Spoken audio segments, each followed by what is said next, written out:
Muito bem, agora sim. Muito boa tarde mais uma vez. Meu nome é Nócita Ceia, advogada. Saúdo em primeiro lugar a todos aqui presentes. Saúdo igualmente aos que nos acompanham através da plataforma digital. Nós viemos cá hoje para falar de um tema extremamente importante e interessante na nossa vida social. O nosso debate, portanto, é subordinado ao tema que já foi aqui referido: inovação e ESG no mundo jurídico, uma abordagem sustentável e responsável. É importante termos esta conversa sobre esta temática, justamente por isso contamos aqui com a presença de dois grandes profissionais que vão nos elucidar, vão partilhar as suas experiências e vão cá partilhar aquilo que efetivamente vivem no seu dia a dia relativamente a este tema. Do meu lado esquerdo está aqui a doutora Edith Félix Langa, ela que é Senior Manager da área de consultoria na RSM Moçambique, mestrada em Estratégia pela Dublin City University, na Irlanda, licenciada em Gestão de Negócios pela Madras University, na Índia, certificada em Auditoria baseada no risco pelo Instituto de Auditores Internos, e atualmente ela é responsável pela linha de serviço de Risk Advisor, implementação de iniciativas de ESG, bem como iniciativas de inovação a nível corporativo. Bem-vinda, doutora. E do meu lado direito, estou aqui com o doutor Leonardo Nhanvoto, ele que é o nosso colega advogado. Desde já, muitos parabéns pelo nosso dia e a todos também presentes.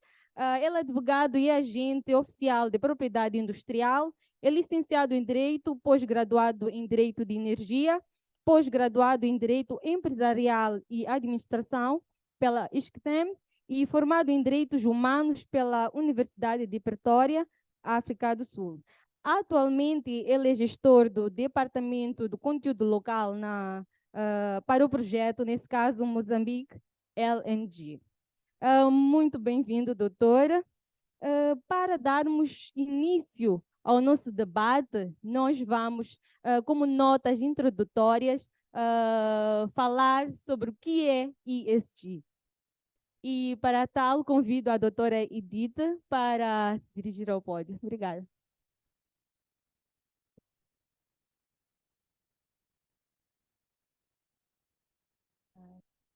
Boa tarde a todos.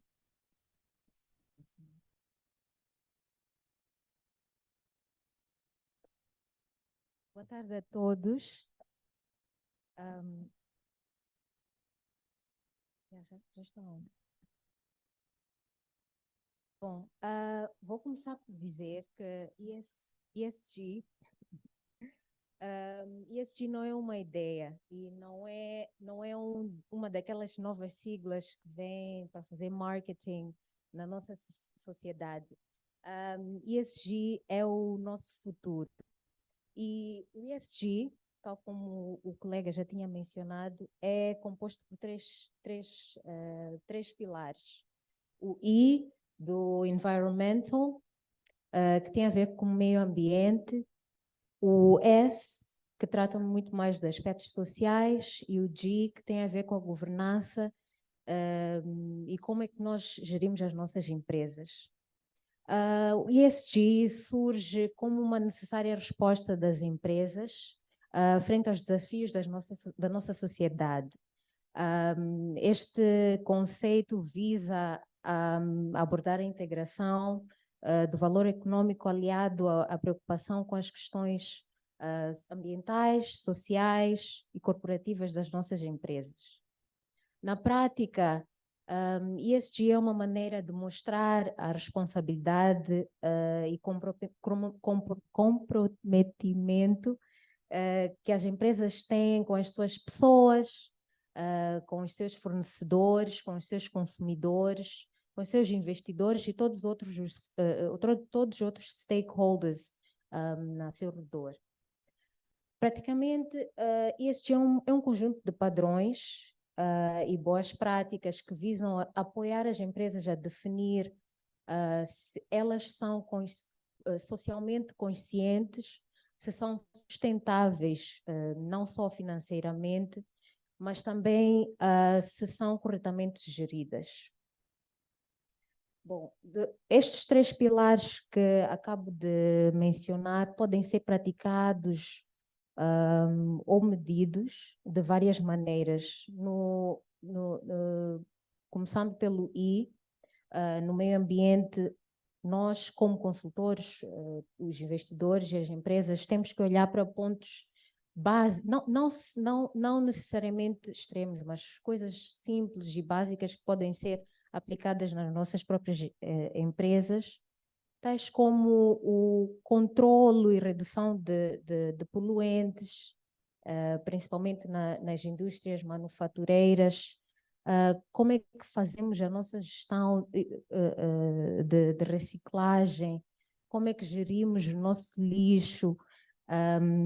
Quais são as nossas fontes de energia? Se continuamos ainda a apostar nas energias não renováveis, ou se estamos já a olhar para o futuro e a pensar em consumir as energias de fontes limpas. Quando olhamos para o ponto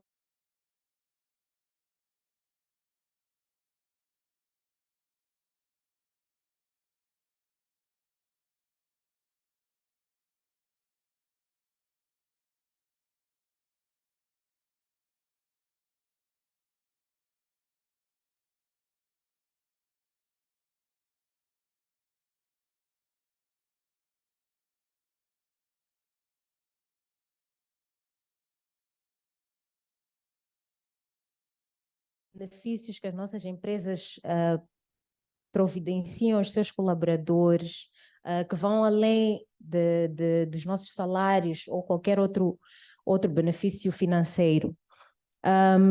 Se as nossas empresas apostam na inclusão e diversidade, se apostam ou investem em projetos que favorecem. Agora falamos muito do empoderamento feminino, mas também não ficamos só nesse ponto, mas se olharmos também para as pessoas com deficiências, estamos a olhar para agora o movimento LGBTQ+, etc, etc. Se olharmos também para se a nossa empresa preza ou tem a preocupação de perceber e olhar para aquilo que cria satisfação aos seus clientes.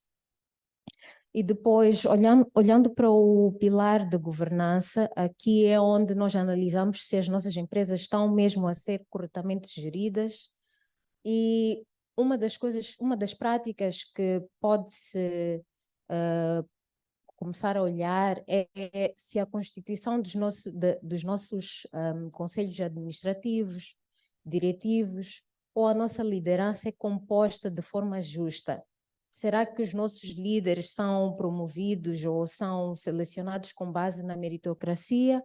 Ou se é por mero nepotismo, favoritismo e por aí fora? Olhamos também para se as nossas empresas são transparentes e se existe uma transparência nas decisões que eles tomam. Este ponto também tem a ver, ou puxa um pouco daquilo que é o pilar social, se a nossa liderança tem ouvido para as pessoas, se as decisões que são tomadas têm em conta as preocupações e os desafios que são trazidos pelos seus colaboradores. Então, cada um destes pilares, nós podemos fazer muitas coisas internamente nas nossas empresas para poder avançar com estas práticas de ESG. Voltando para o nosso tema do painel sobre a inovação e ESG, aliás, eu sou de acordo que a inovação, aliás, a adoção das práticas de ESG inspiram a inovação nas nossas organizações.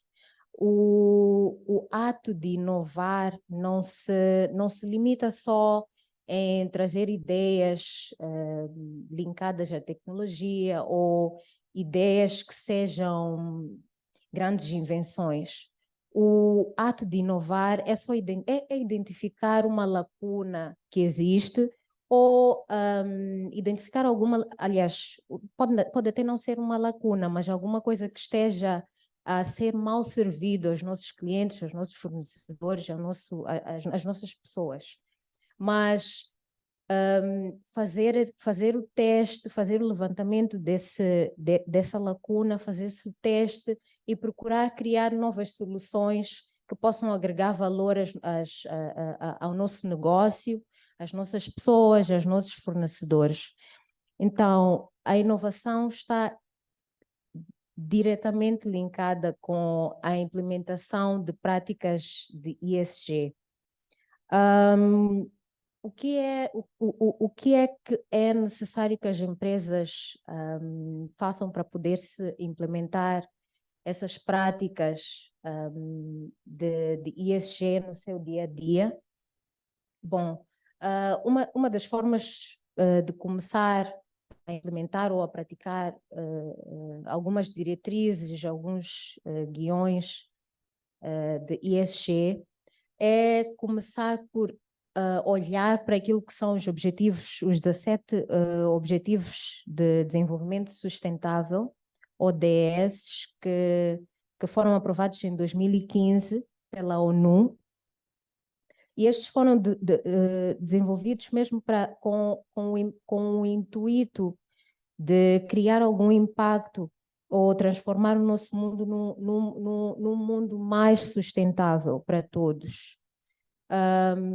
As empresas devem promover a inovação. Aliás, a inovação tem que fazer parte da nossa cultura organizativa, porque é no processo de inovação que nós fazemos a identificação daquilo que são as lacunas que nós temos em relação a estes 3 pilares. É possível fazer-se um diagnóstico e o diálogo com os nossos stakeholders, com as nossas pessoas, sobre aquilo que já existe ou aquilo que já estamos a fazer para se poder traçar iniciativas ou um plano de ação que responde àquilo que são aquilo que é o espaço que uma empresa pode ter para dar resposta a estes 3 pilares, tanto em torno do meio ambiente, o que pode-se fazer em relação a melhorar a sua consciência social, não só dentro da empresa, mas também para a sociedade em geral, os seus fornecedores, as pessoas, etc, etc. E como é que podem gerir este tema, como é que a liderança pode gerir este tema de modo a trazer algum valor agregado para todos, não só em métricas financeiras, mas operacionais e sociais também. Então, os principais atores para fazer o drive desses temas da inovação, incutir a mentalidade de que todos podemos inovar, ou todos têm um espaço para dar uma opinião e apoiar as empresas a inovar, isso tem que partir mesmo da nossa liderança. Então, a liderança tem um papel importante nesse aspecto. Vou passar, então. Obrigada. Muito obrigada, doutora Edith Félix.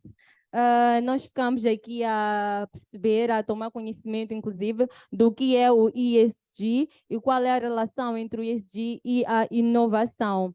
Disse muito bem que não se tratava apenas de uma sigla, mas sim de algo necessário, de uma agenda que o mundo está igualmente preocupada com ela e que engloba essencialmente 3 aspectos: o aspecto ambiental, o aspecto social e de governança.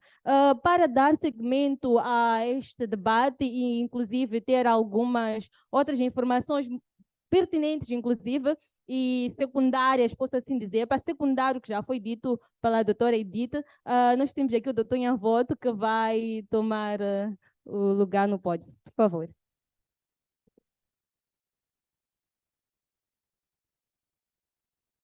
Saudações, colegas, saudações, convidados.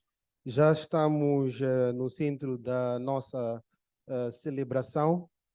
Quero não deixar passar o facto de que é uma grande honra poder interagir aqui com os meus colegas exatamente no dia em que se celebra o Dia do Advogado Moçambicano, dia 14 de setembro, e nós sabemos que a nossa ordem preparou uma semana cheia de atividades.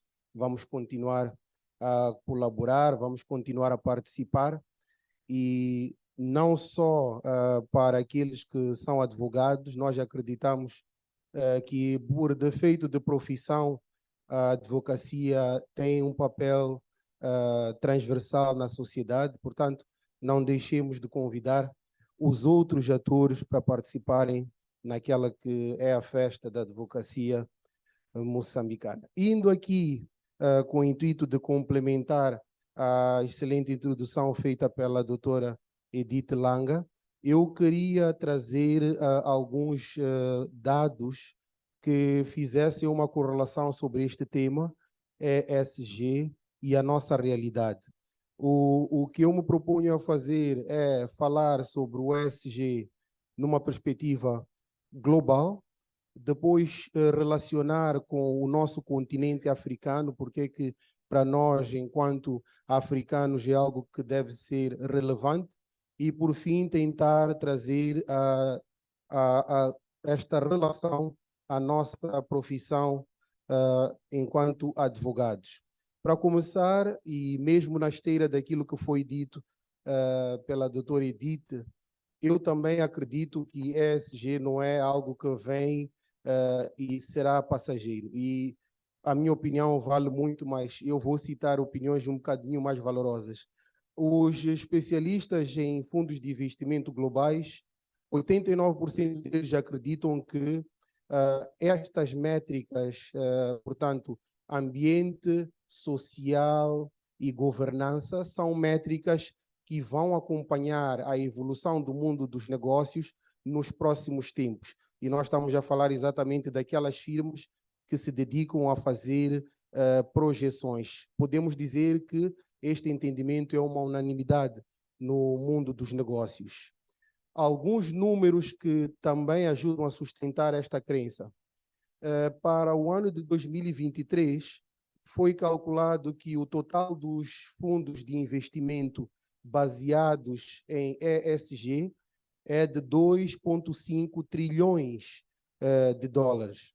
Para nós termos uma ideia, no ano passado, estes fundos globais, e quando nós falamos de fundos globais, estamos a falar principalmente daqueles mercados que mais investem, o europeu, o americano, e depois algumas outras economias também relevantes, era de 2,2 trilhões de dólares. O que é que isso significa? Nós estamos a falar de apenas um ano, este setor teve um crescimento de 12%, e nós estamos a falar de um período em que o mundo está em crise.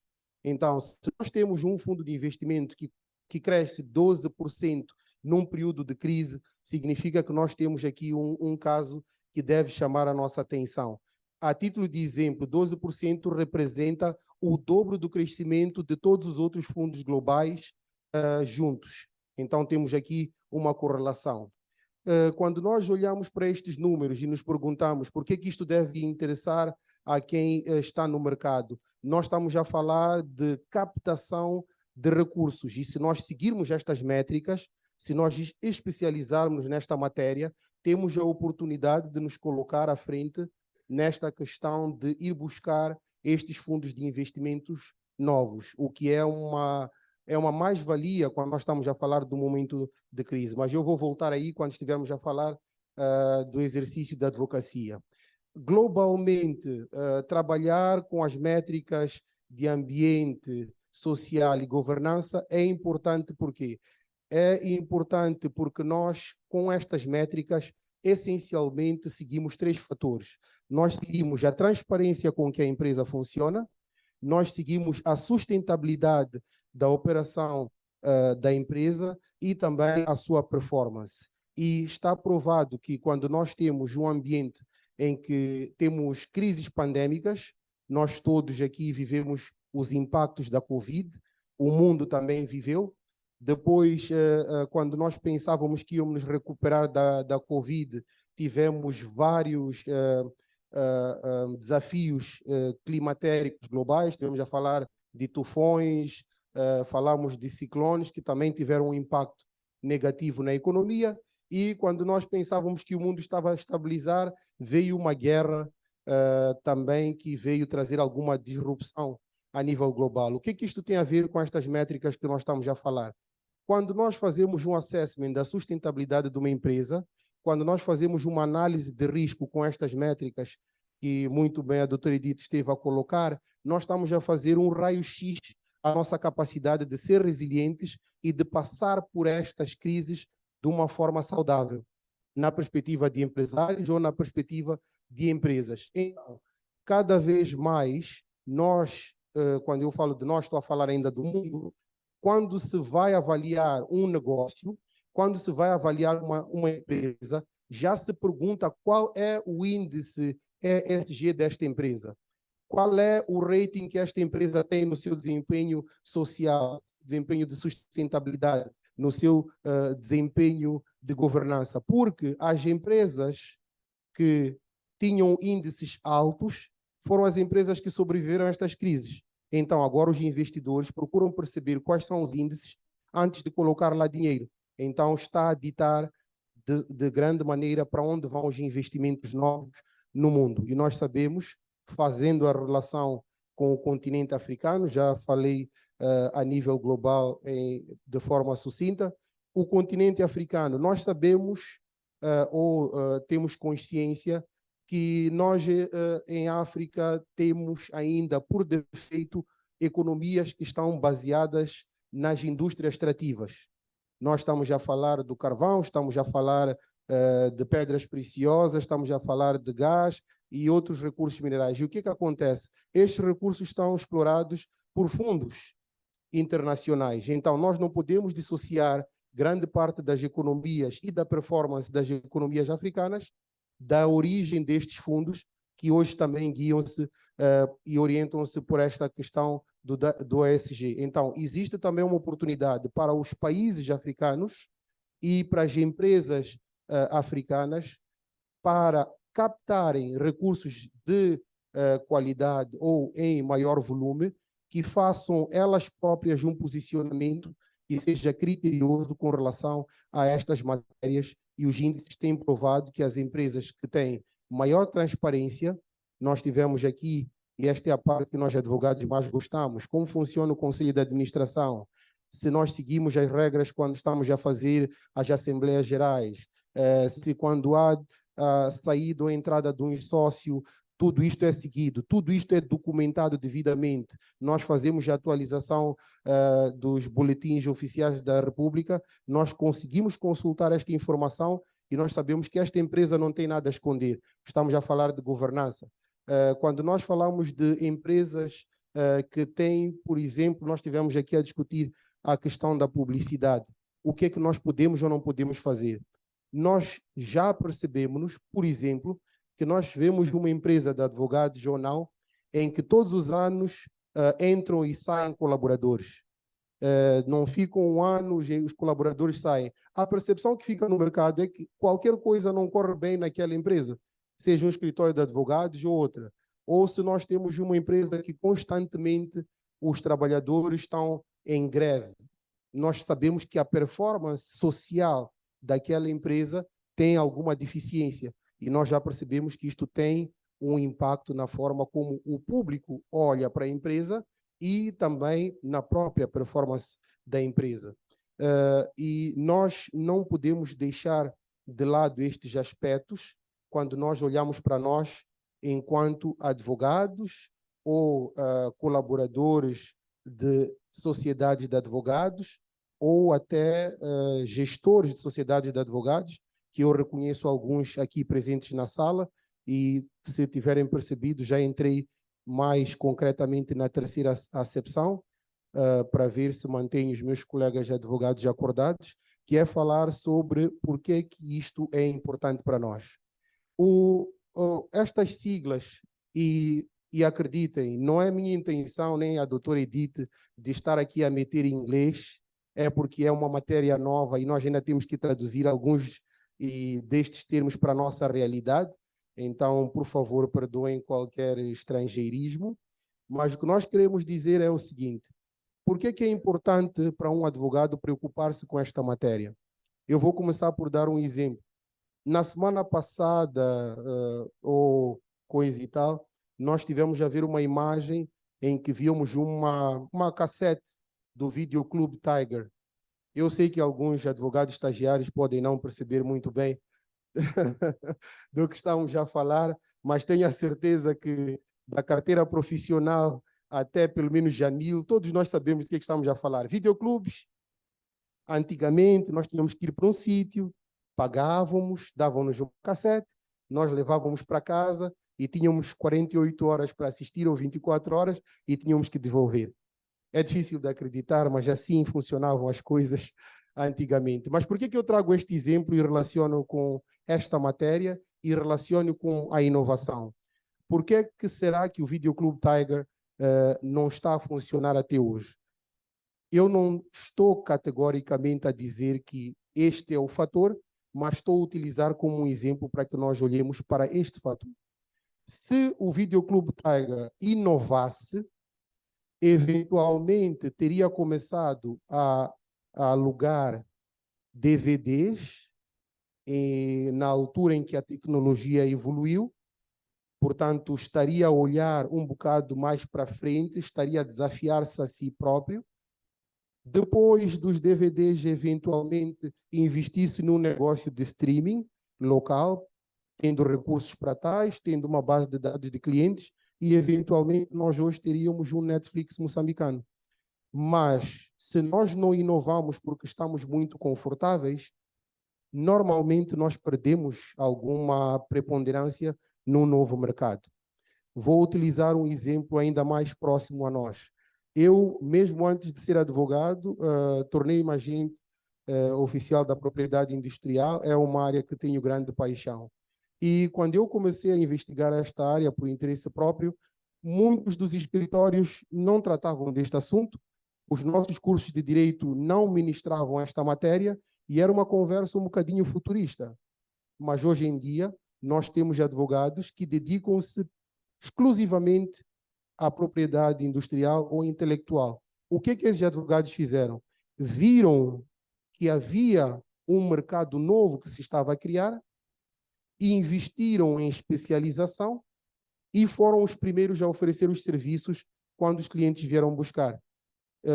E eu acredito que se nós hoje temos escritórios com mais de 10 colaboradores a viverem exclusivamente da propriedade industrial, é mais um exemplo que nós, enquanto advogados, temos que nos preocupar em ter um olhar que não se limita àquilo que nós fazemos bem hoje. Temos que saber o que o mundo vai precisar de nós para nós podermos, a nível do nosso país, também dirigir esta mudança. E não esquecendo que não só é importante para nós podermos aconselhar com qualidade, mas também é importante para que nós possamos olhar no espelho e usar estas métricas para melhorar a nossa atividade.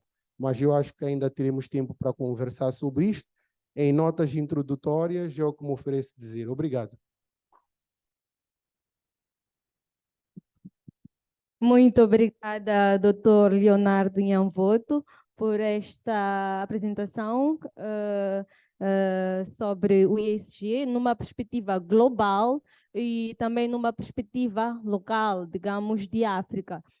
O Dr. Nhanvoto disse muito bem que a nível global já existe essa preocupação e que a nível também de África a preocupação existe. não é? E que esta é uma visão futurista, mas que já é uma realidade, da importância de nós, advogados, também estarmos por dentro destas matérias. Falou também da questão das métricas, que o investidor, nós sabemos que para a realidade africana, há muitos investidores de óleo em África. E para a questão do investimento, estes mesmos investidores olham para a questão das métricas, né? A questão da sustentabilidade, transparência e performance da própria empresa. Daí a importância de estarmos alinhados a essas práticas globais. Para darmos continuidade ao nosso debate, seria interessante ouvir do público se estão mesmo por dentro deste assunto, se tiveram alguma questão durante a apresentação dos nossos oradores. E aí em casa também gostávamos de perceber, em casa não, na plataforma digital, gostávamos de perceber se tem alguma questão e, por favor, vamos aproveitar e colocar, porque este é o momento de conversarmos em torno deste tema que é de grande importância para todos nós. Muito obrigada.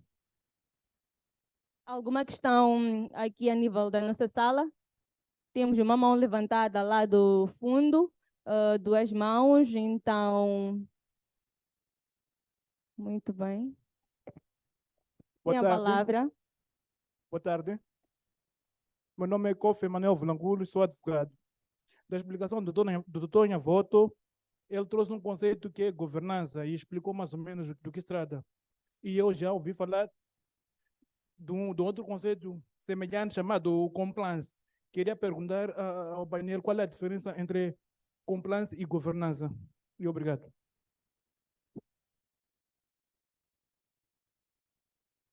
Muito obrigada pela questão que nos foi colocada. Gostávamos de ouvir.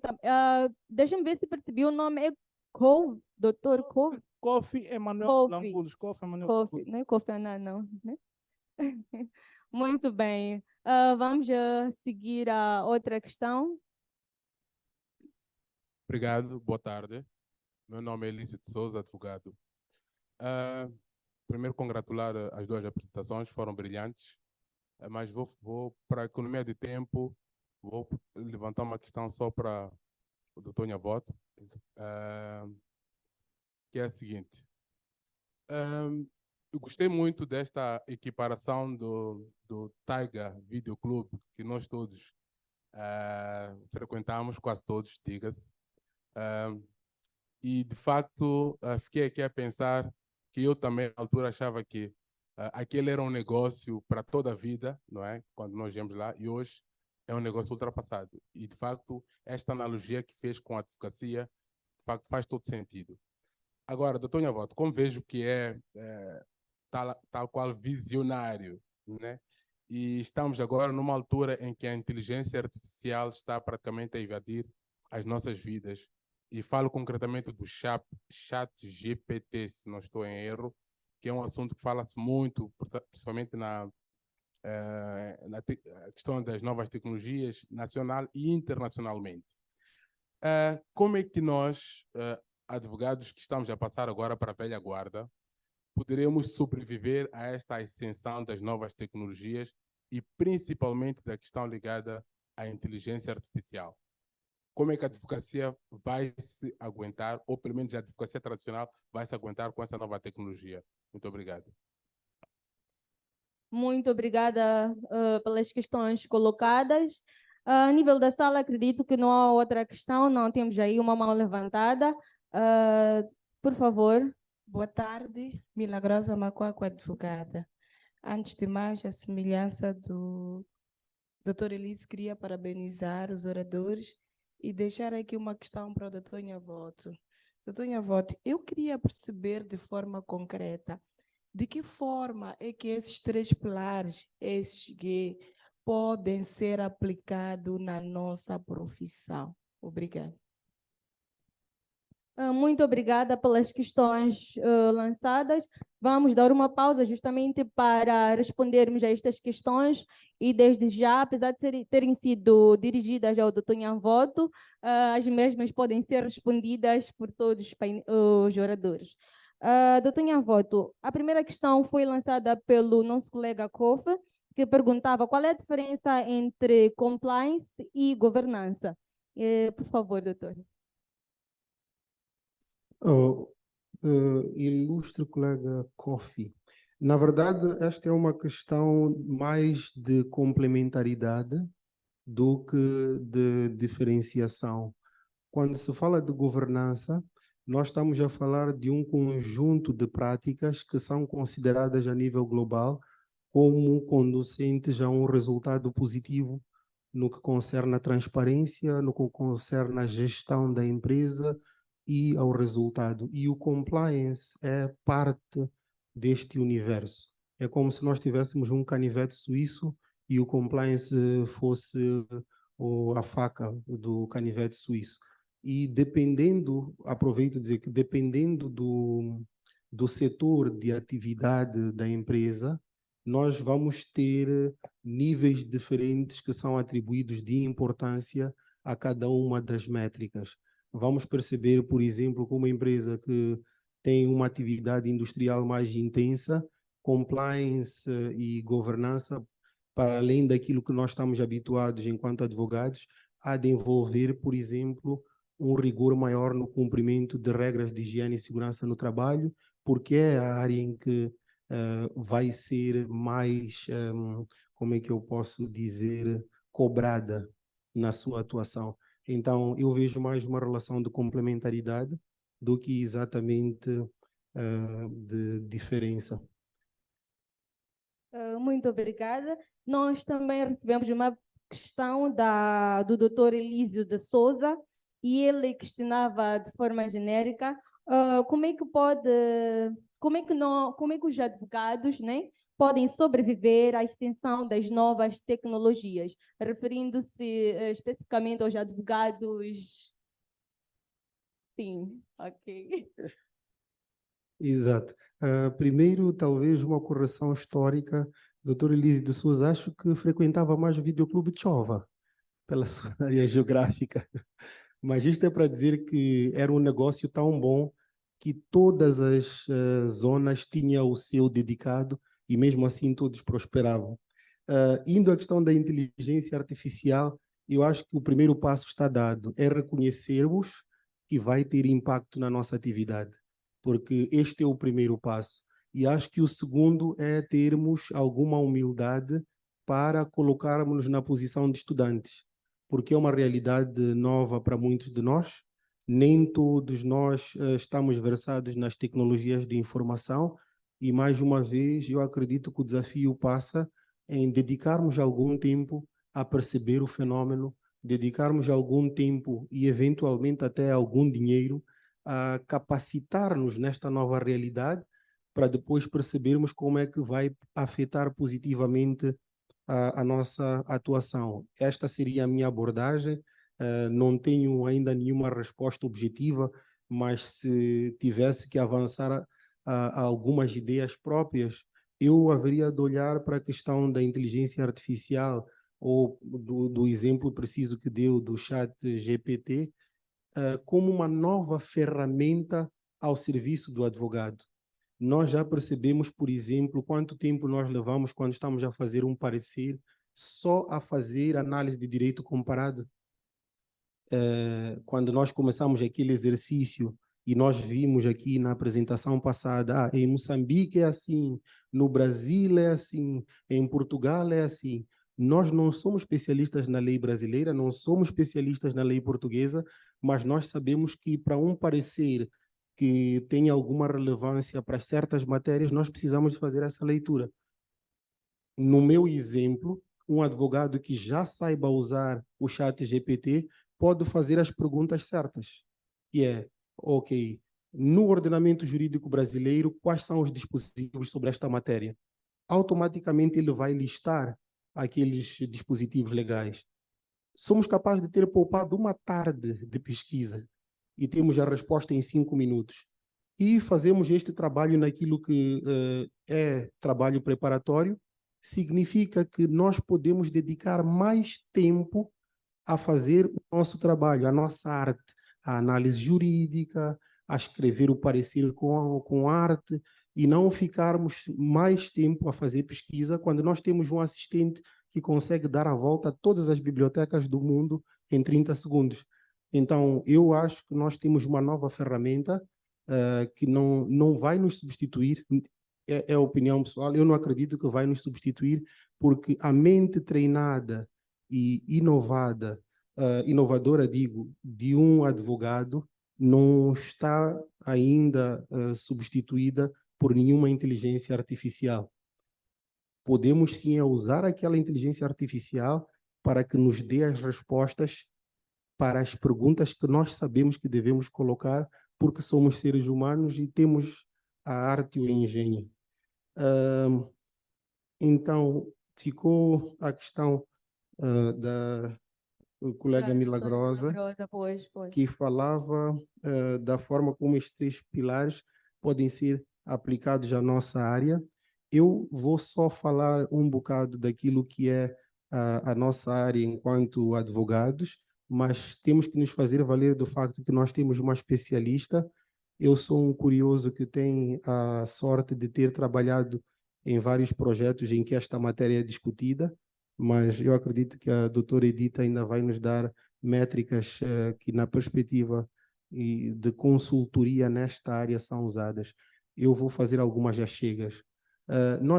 Nós temos, por exemplo, ambiente, social e governança. Eu vou dar algumas achegas. Vamos lá falar de ambiente.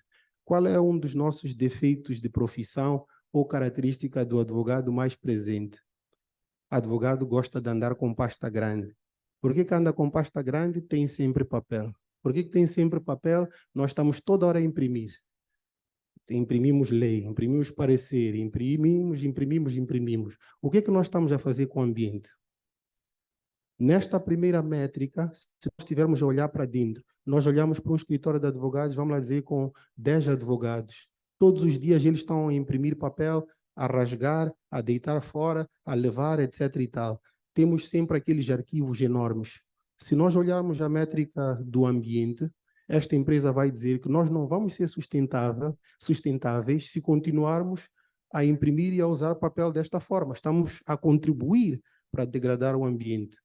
Muitas empresas já fizeram essa análise neste primeiro pilar e o que fizeram? Passaram, por exemplo, os seus arquivos para a versão digital. Automaticamente já não precisam de ter aqueles armazéns enormes. Estou a ver o doutor Albano a sorrir. Não sei onde é que está aquele seu armazém com processos desde 1900 e troca-passos, mas muitas empresas já fizeram este exercício, que é digitalizar. Digitalizar é uma resposta ao desafio do pilar número 1. E nós estamos a falar de algo que nós quase todos aqui sofremos disso. Quando eu digo que, olha, em vez de eu imprimir esta lei, eu vou investir num computador mais leve ou num tablet e vou fazer as minhas consultas neste meu dispositivo. No ciclo de 1 ano, quantas resmas de papel esta empresa vai poupar? Nós estamos a falar automaticamente de poupança na empresa, portanto, tem um resultado positivo naquela que é a despesa da empresa, e nós estamos a falar de uma contribuição para salvar o ambiente. Vamos ao segundo aspecto, que é a questão social. No pilar social, nós estamos a olhar para quê? Nós estamos a olhar para a forma como aqueles que têm interesse na atividade da empresa se sentem afetados pelas suas operações. Nós temos um público-alvo interno, que é feito pelos gestores, é feito pelos sócios, é feito pelos trabalhadores, e nós temos um público-alvo externo, que é aquele que é feito pelos consumidores, que é feito pelo público em geral. E eu dei ali o exemplo do cuidado que nós temos que ter, enquanto gestores, de criar um ambiente de trabalho, que faça os trabalhadores terem carreiras sustentáveis. Nós estamos a ver agora a revisão da Lei do Trabalho, que permite que, em caso de gravidez, a mãe possa ficar em casa 3 meses, creio, para acompanhar. Naturalmente que nós vamos ter trabalhadoras que estão mais engajadas, porque não vão estar ao fim do mês de volta ao trabalho preocupadas se o júnior já acordou, se não acordou, e nós vamos ter um desempenho melhor da empresa. O próximo desafio vai ser, naturalmente, aumentar os dias para os pais, mas isso é uma outra conversa. Mas nós já tínhamos empresas que davam este privilégio aos trabalhadores. E, como resultado, nós tínhamos uma massa laboral mais cometida, mais concentrada e com bom resultado. São empresas que acabam retendo mais ou melhor mão de obra. E nós sabemos que na advocacia, quanto mais tempo nós estamos numa empresa, quanto mais tempo estamos numa certa matéria, melhor é a qualidade do nosso trabalho. Portanto, a área social, a métrica social, a trazer benefícios a uma sociedade de advogados. Falamos dos stakeholders ou do público interessado externo. Não vou me repetir, nós sabemos que o desempenho da empresa, a sociedade de advogados, é algo que é intangível, mas que tem resultados também práticos. Se nós olharmos para um escritório de advogados que tem fama de ser inescrupuloso, naturalmente que algumas empresas ou alguns indivíduos não vão querer contratar este escritório para associar a sua marca. É a percepção que se tem deste funcionamento. Isto vou ligar ao terceiro pilar, só para não me alongar, que é a questão da governança. Governança que, neste aspecto, tem uma correlação direta com transparência. Se a empresa preocupa-se em ter uma postura pública auditável, se preocupa-se em ter uma postura pública que vai de encontro àquilo que são os ditames legais, com o passar do tempo isso torna-se sua marca. E naturalmente que nós, enquanto advogados, enquanto gestores de escritórios de advogados, percebemos que a marca, ou aquilo que nós comumente chamamos o bom nome, é melhor do que qualquer publicidade de uma página num jornal a dizer que eu sou um bom advogado, enquanto as empresas da última vez que se lembram de mim, eu estava a tentar fazer um connection na esquadra para tentar reverter alguma situação.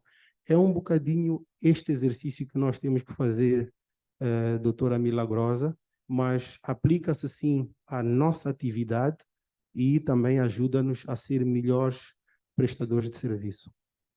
Espero ter respondido. Muito obrigada. Vejo uma mão levantada. Significa que temos mais uma questão, por favor.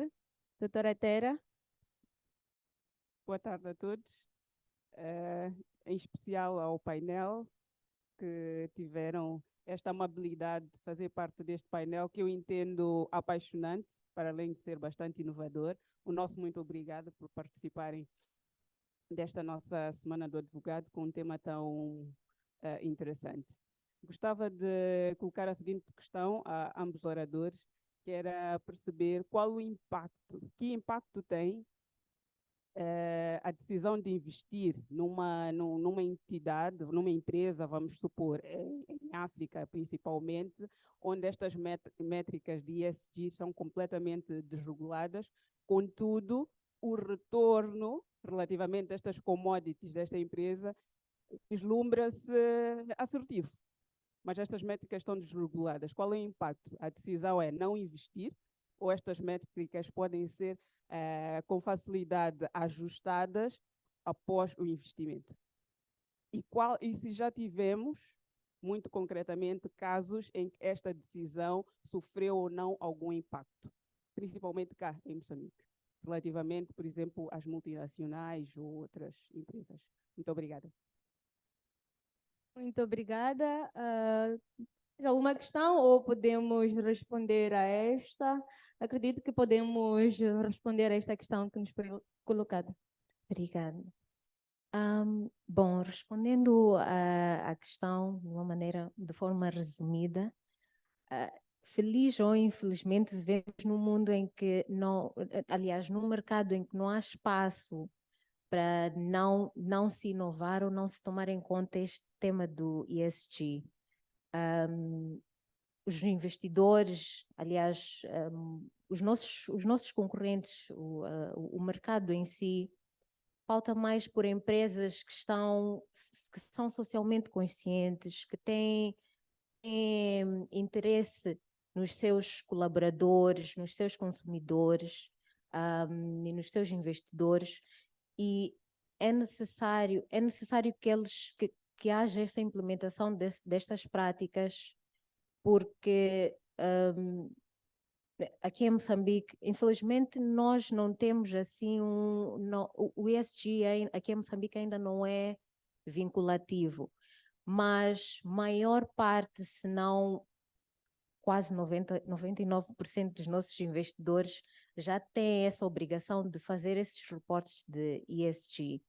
Então, não vai durar muito tempo até existir essa necessidade de nós também começarmos já a implementar algumas dessas diretrizes nas nossas operações, nos nossos negócios.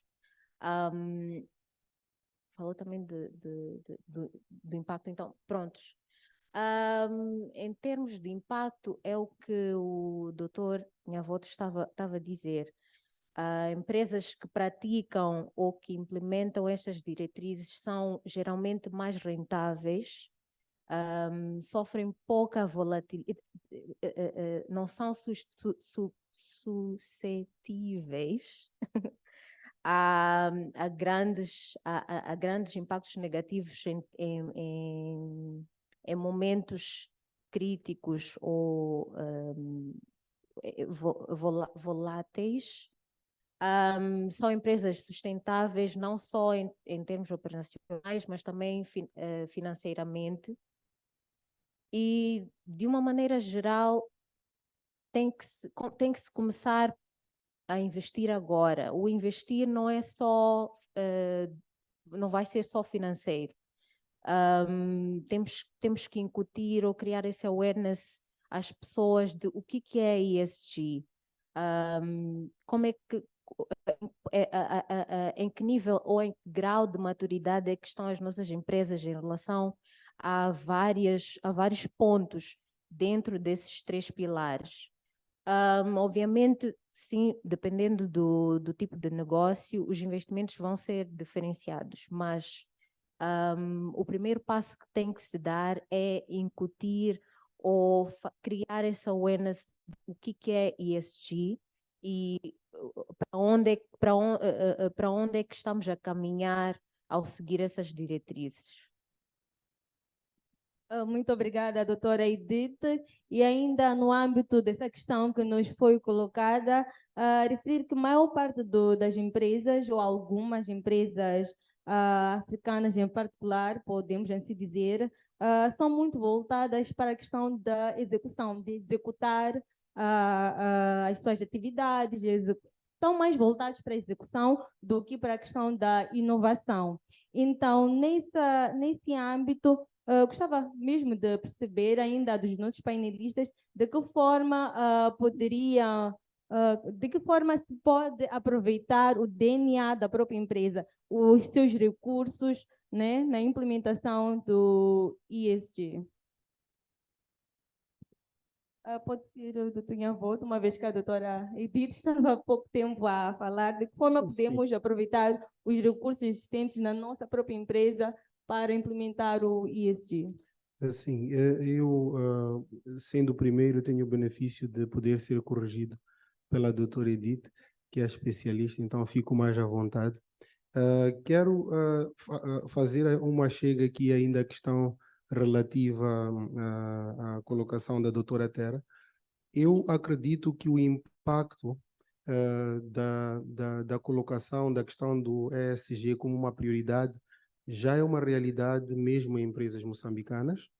Vou falar de alguns exemplos que são mais próximos por causa da área em que estou a atuar atualmente, que é a indústria extrativa. Nós temos que ter clareza de que já não existem mercados isolados. Portanto, se nós temos uma crise que está a acontecer na Ucrânia e nós vamos para a paragem pegar chapa, até o cobrador consegue nos dizer que subiu por causa da guerra na Ucrânia. Então, já não existe uma separação assim tão grande.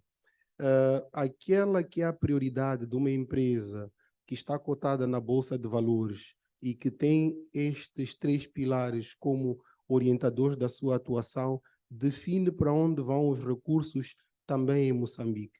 Nós, nos maiores projetos que nós temos em Moçambique, que são, como eu havia dito no princípio, por defeito ou por privilégio na indústria extrativa, os maiores investidores são investidores internacionais e são empresas que estão cotadas na Bolsa de Valores.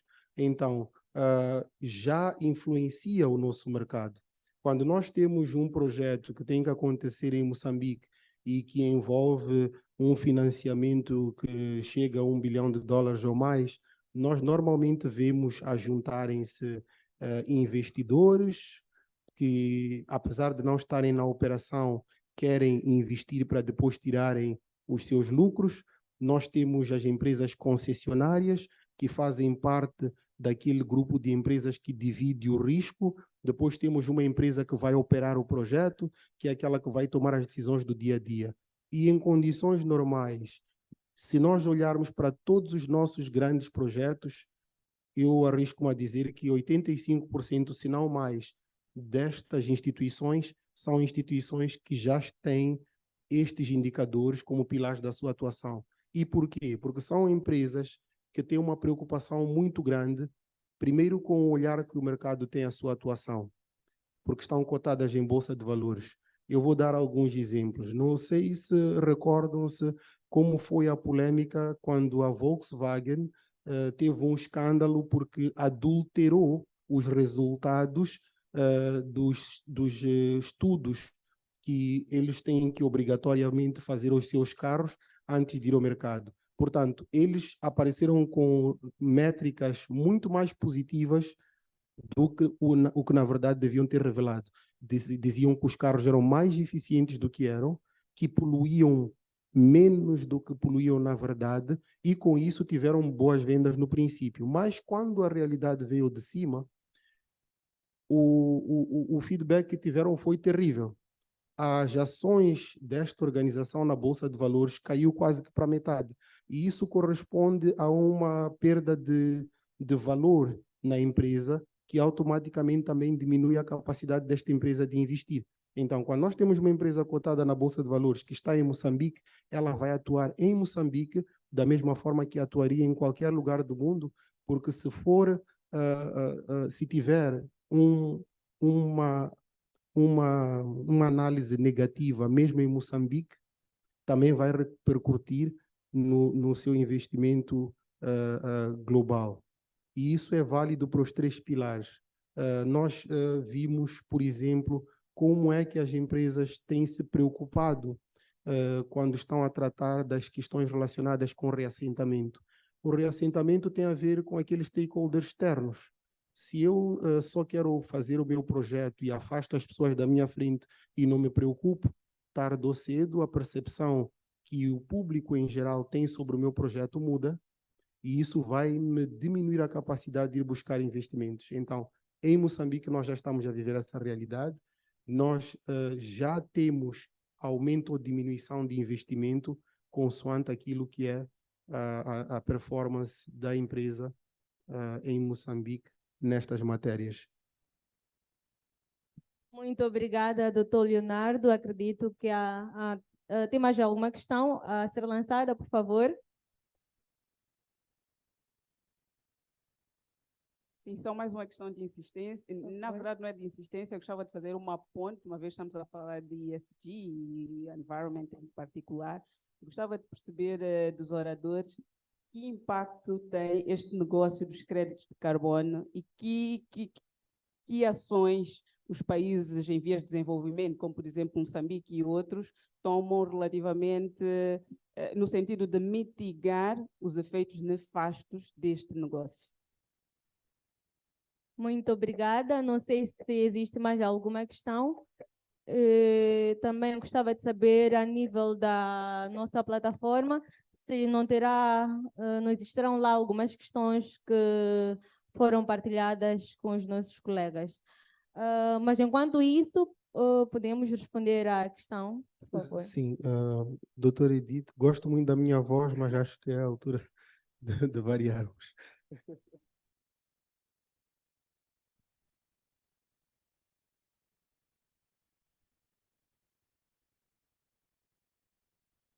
Bom, nós não temos, por exemplo, por acaso em Moçambique, como disse, nós não temos assim,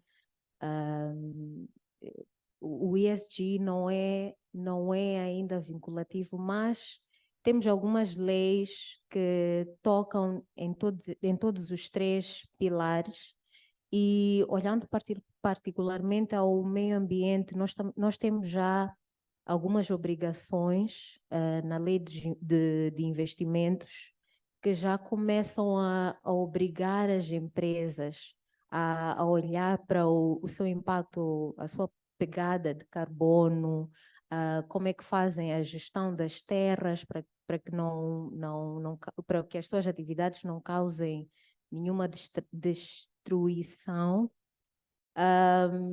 Então, eu acho que um dos papéis, um dos papéis, o que nós íamos apelar aos advogados, neste caso, é de olhar muito mais para estes pontos, também considerando o nosso país e as oportunidades que tem florestais, ambientais, etc., etc., para começarem não, para continuarem a elaborar mais políticas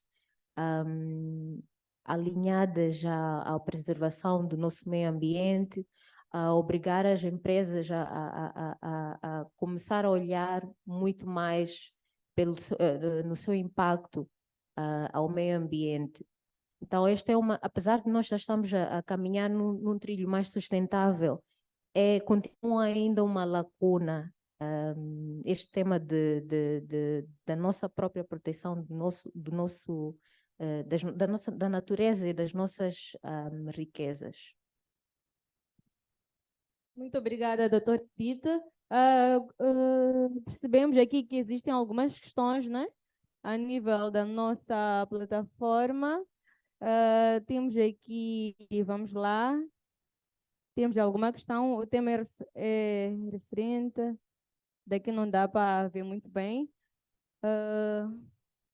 Doutor Leonardo, não sei se consegue Creio ler. que, tirando as saudações do doutor Bernardo Selemane, Denilson Martins, Neymar Nhaxengo, temos a primeira questão colocada pela doutora Georgina Fuel, que diz que gostaria que os oradores falassem um pouco sobre o que poderiam ser considerados como erros cometidos por empresas, especialmente moçambicanas, no que se refere ao ESG e como as mesmas podem mitigar esses erros e, claramente, qual seria o papel do advogado. Voltamos a ter cumprimentos e saudações do colega Paulo Lopes. A doutora Neima Nhaxengo volta com uma questão que se coloca, que acho que é mais uma sugestão para a ordem, porque ela diz boa governação e padrões são essenciais e que a matéria pode ser inserida no exame de admissão à Ordem dos Advogados de Moçambique. Volta a mesma questão. Parece que os colegas advogados estagiários não concordam muito, vejo algum rebuliço na sala, e acredito que a doutora Georgina voltou a colocar a questão dela, e talvez seria essa a única questão que temos a partir dos meios virtuais.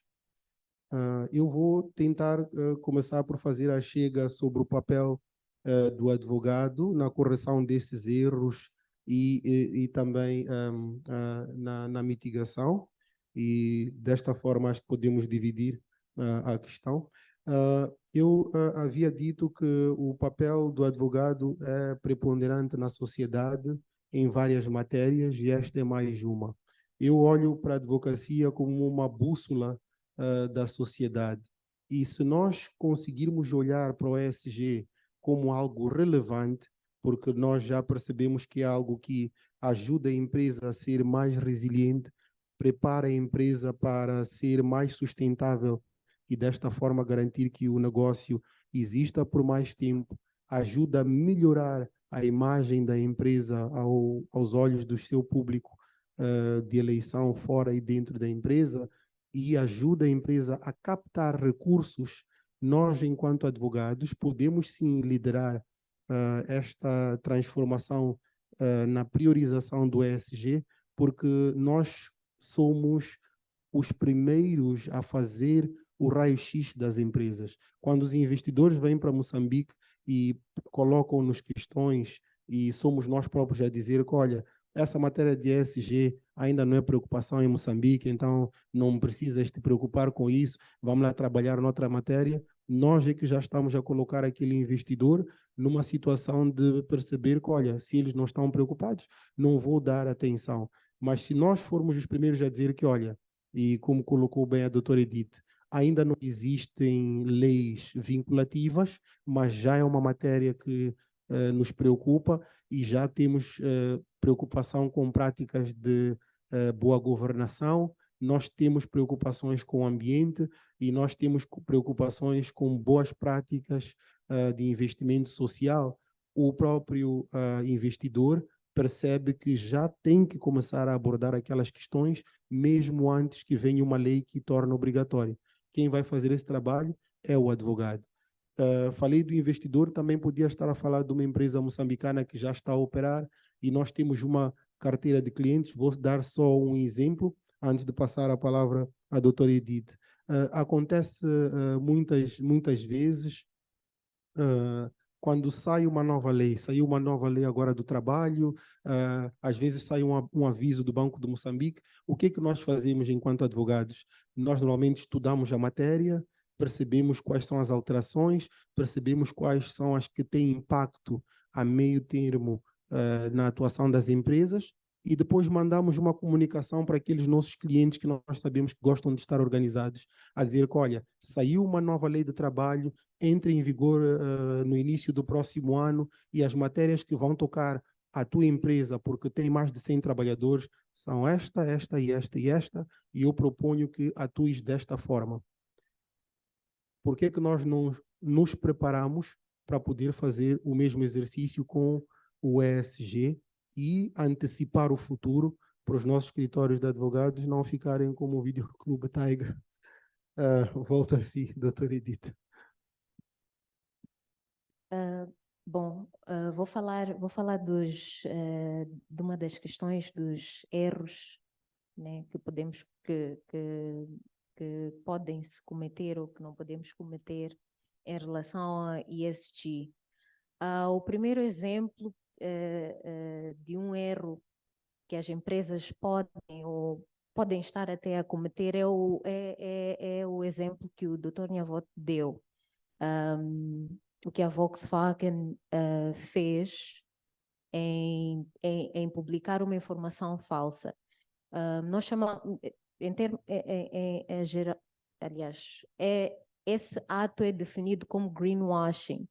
Greenwashing é o quê? É quando uma empresa dá a saber ao seu público alguma informação relacionada a práticas ou algumas diretrizes relacionadas ao ESG que sejam falsas. Como é que podemos mitigar isso?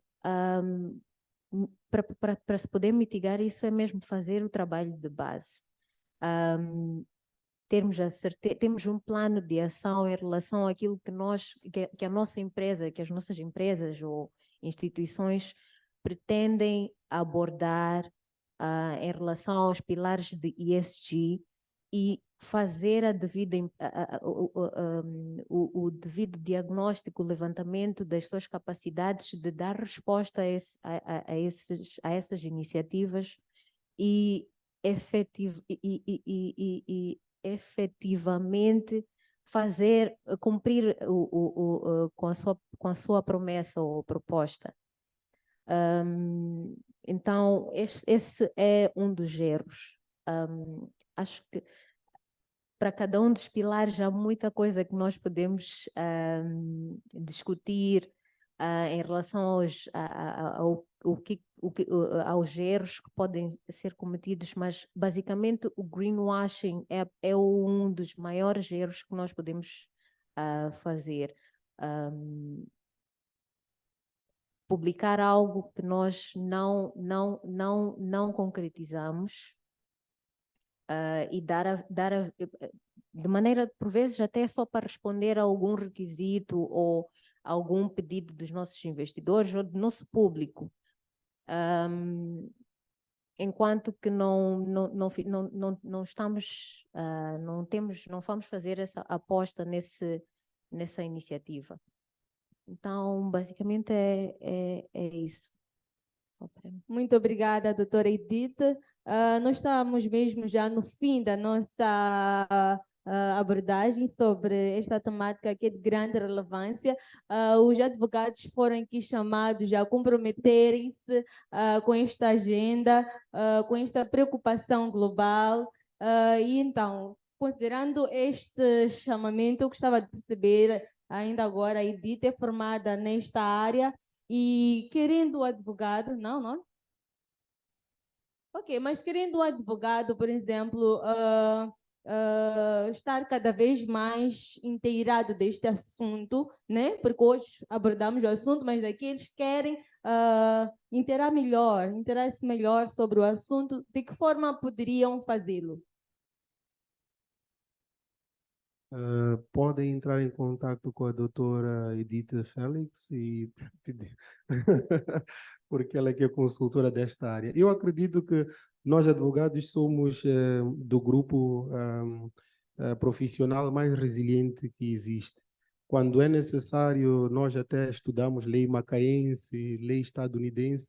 Eu acho que o primeiro passo é incluirmos esta matéria no nosso rol de leituras.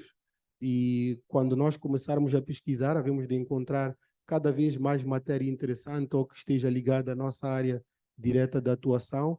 E eu acho que é o primeiro passo, sem bloquearmos, porque muitas das vezes nós vemos que, olha, a certificação só pode se fazer na África do Sul e eu não tenho dinheiro. Mas todos nós temos internet, vamos fazer aquilo que nós fazemos melhor enquanto advogados, vamos pesquisar, vamos ler um bocado mais, vamos descobrir neste universo o que é que mais nos interessa particularmente ou o que é que é mais relevante para a área em que nós atuamos. Depois vamos passar à compra do material bibliográfico de referência até chegar a uma altura em que havemos de perceber como nós devemos direcionar a nossa educação. De uma forma muito objetiva, eu havia dizer, vamos fazer o que nós sabemos melhor fazer, que é pesquisar e ler. O resto havemos de encontrar pelo caminho. Muito obrigada, doutor Nhanvoto. Algumas considerações finais, doutora Edith? Bom, só para complementar, basicamente é isso. Temos que pesquisar, perceber mais sobre este tema, poder identificar quais são as lacunas que as nossas empresas têm, mas também dar a ver o que as nossas empresas estão a fazer que já estejam alinhadas com esses pilares. Há muita coisa que as nossas empresas fazem que talvez porque não estão divididas nesses 3 pilares do environment, do meio ambiente, social e governance, podemos estar a pensar que estamos muito atrás, enquanto é só uma questão de fazer o levantamento e criar-se um plano de ação para se conseguir alinhar a este conceito.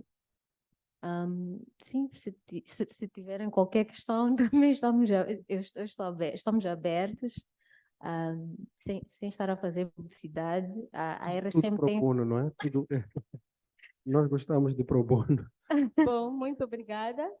Tinha alguma outra questão ou tudo? Não, só talvez depois partilhamos também, vamos fazer um workshop, como sempre temos feito na RSM, workshops informativos, e o próximo vai ser mesmo em relação a este tema, porque é um tema que estamos mesmo já a apostar, não só como empresa, mas também com os nossos clientes. Muito obrigada. Por hoje é tudo. Muito obrigada por nos terem acompanhado, obrigada pelas questões que nos foram apresentadas e passamos a palavra a, a ele. Obrigada. Muito obrigado aos membros do painel pela apresentação do tema, que se mostra bastante atual. Foi uma apresentação bastante elucidativa e que suscitou-nos algum apetite e certamente vamos mastigar um pouco mais este tema com vista a melhor amadurecermos. Agradeço, penso que extensivo à moderadora pela forma bastante viva e sábia com que moderou este debate. Feita esta apresentação, a fase relativa aos debates termina.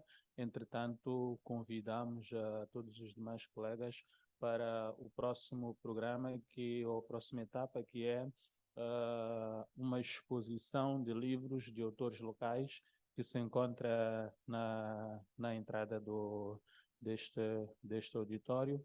Convido a todos os colegas a que possam apreciar e adquirir as obras, e algumas dessas obras dos autores encontram-se aqui presentes.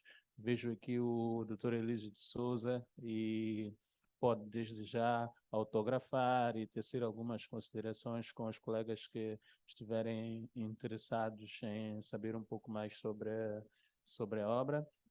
E tantos outros colegas que por vários motivos não puderam cá estar presentes, mas acredito que de uma forma muito calorosa, mediante qualquer solicitação, poderão autografar ou deixar ficar algumas considerações relativamente às obras. Antes de terminar a minha intervenção, gostava de pedir a todos os advogados estagiários que se encontram aqui na sala e os que nos acompanham pelas diferentes plataformas, uma salva de palmas pela celebração do nosso dia.